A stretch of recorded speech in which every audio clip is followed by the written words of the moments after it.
यह है चंद्रिका की सबसे बड़ी चाल। सच सामने आने के बाद भी वह वसुधा और देव को एक नहीं होने देगी, बल्कि अब वह हर हाल में देव और नंदिनी की शादी करवाने पर अड़ी हुई है। टीवी सीरियल वसुधा का आने वाला ट्रैक दर्शकों के लिए बेहद ड्रामेटिक और इमोशनल होने वाला है। कहानी में अब वसुधा पूरी तरह टूट चुकी है। चाहे वो कितना भी प्रयास कर ले, लेकिन किस्मत उसे और देव को साथ नहीं आने दे रही। बार बार आने वाली मुसीबतों और गलतफहमियों ने उसे अंदर तक तोड़ दिया है। हाल ही में देव के पिता ने वसुधा को अपनी बहू के रूप में स्वीकार कर लिया था, जिससे लगा था कि अब सब ठीक हो जाएगा। लेकिन चंद्रिका को इस रिश्ते से परेशानी है। वह जल्द से जल्द देव की शादी करवाना चाहती है, ताकि यह साबित हो सके कि देव का दिल वास्तव में वसुधा के लिए नहीं धड़कता। इसी बीच नंदिनी की एंट्री होती है, जो चंद्रिका की बेहद खास है।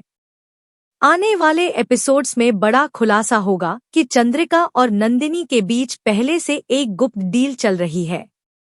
इस डील के जरिए चंद्रिका देव की जिंदगी और उसकी संपत्ति पर पूरा अधिकार पाना चाहती है। सबसे चौंकाने वाली बात यह है कि देव की सबसे बड़ी दुश्मन कोई और नहीं, बल्कि उसकी अपनी मां चंद्रिका ही निकलेगी।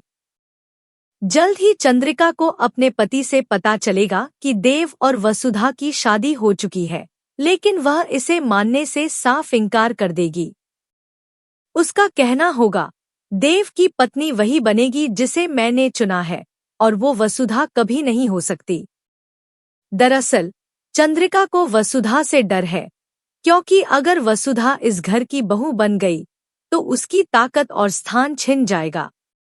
वसुधा के गुण और उसकी आंतरिक शक्ति चंद्रिका को असुरक्षित महसूस कराते हैं।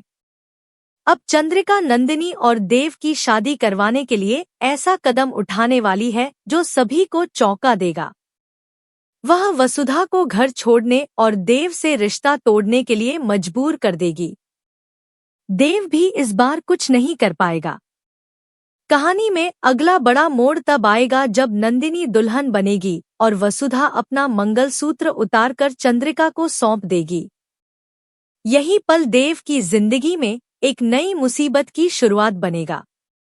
अब देखने वाली बात यह होगी कि क्या चंद्रिका सच में देव की मौत चाहती है, या फिर यह उसकी साजिश का सिर्फ एक और खेल है। दोस्तों, आपको क्या लगता है, क्या चंद्रिका जानबूझकर वसुधा को